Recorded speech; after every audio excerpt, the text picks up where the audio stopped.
Fergie to Arsenal among 5 managerial near misses.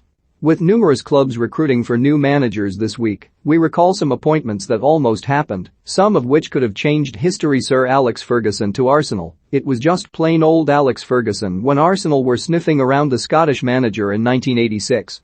Fergie was bossing both Aberdeen and Scotland, and before the World Cup, the Gunners made him an offer he seriously considered.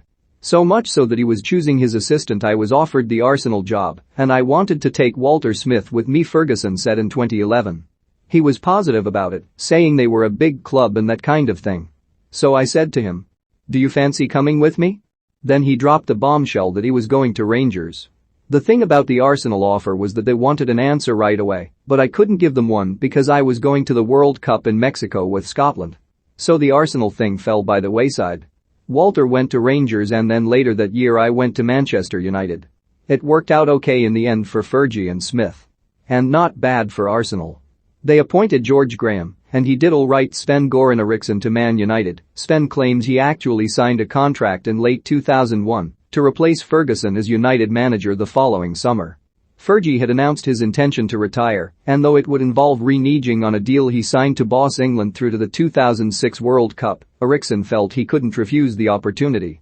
"I knew it would be tricky," Eriksson wrote in his autobiography. "I had a contract with England until the 2006 World Cup, and I would be severely criticized if I broke that contract. But this was an opportunity to manage Manchester United, probably the biggest club in the world. I would be able to stay with England through the World Cup. My appointment would not be made official until after the tournament. A contract was signed. I was United's new manager. A couple of weeks passed and Pini Zahavi called again," Eriksson explained. "He wanted another meeting. When I got there, I knew something was wrong." Peter Kenyon explained that Ferguson had changed his mind. He did not want to leave the club after all, but had agreed to stay in the job for another 3 years. Fergie's retirement U-turn was wonderful news for everyone at Old Trafford not named White York. The manager stayed on and won another 6 Premier League titles, a European Cup, an FA Cup and 3 League Cups. Neil Warnock to Chelsea. Long before Roman Abramovich bought Chelsea, Warnock was offered the Blues job in 1991, but Ken Bates. Warnock had earned the chance by guiding Notts County to successive promotions from the 3rd division to the top flight. But he declined Bates' offer, partly because of the traffic. "I don't have any regrets really because your life shapes around decisions really, and I was a northern lad, and I thought going beyond Watford was the end of the world in those days," he said in 2012. "I went down twice, once to the ground and once to Ken's farm in Beaconsfield, and I was stuck on the motorway for 5 hours on both occasions, and it didn't seem to be me really, so there are a lot of issues. I wanted to stay loyal to a group of players who had been fantastic for me." His loyalty wasn't rewarded.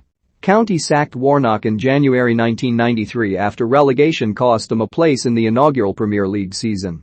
If it was a different way around, why do managers say loyal, you get the sack anyway, why not go and take the opportunity? Good luck to you. I've nothing about this loyalty thing now. My advice to young managers is if you get the chance, go.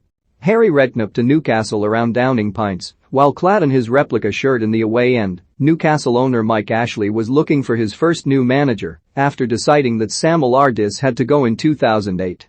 He went all the way to the opposite end of the country and decided that Redknapp was the man for him. Redknapp was in charge of Portsmouth at the time, and he was tempted to take the job.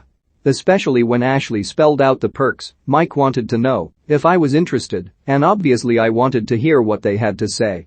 What they told me was very, very tempting too. Not least because, regardless of the flat they'd have got me, they were prepared to lay on a private plane from Bournemouth Airport at 7 a.m. every morning. Then, about 5 p.m., they would fly me back home if I didn't want to stay up, so I could still live down here if I wanted to. I must admit, I gave it really serious consideration, and at one stage it was very much, why not? It's such a massive club, with a massive fan base, and has always had massive potential. But the more I thought of it, the more I didn't think it could work. As soon as we lost a few, the Geordies would be going off their heads at me flying up and down the country each day. I really didn't fancy the prospect of that, so in the end I said no. Michael Owen will doubtless say it was a smart decision. Manuel Pellegrini to Liverpool. I was very near. After Real Madrid, to arrive at Liverpool. But for different things, it was not the moment. Now it is the right moment with the right club. That was Manuel Pellegrini's claim in 2013 when he took over at Manchester City, one later backed up by the Liverpool hierarchy at the time. The Reds, in 2010, were looking for a replacement for Rafa Benitez. The men tasked with sourcing a new boss were Christian Purslow and Martin Broughton, who had never before hired a football manager. They met Pellegrini in a hotel lounge in London when the Chilean flew in for talks. But they went for Roy Hodgson because, as Jamie Carragher recalls, they didn't want to spend more cash on a new backroom team. I think they went for him because Roy wasn't going to bring with him an entire new staff like Didier Deschamps or Pellegrini might.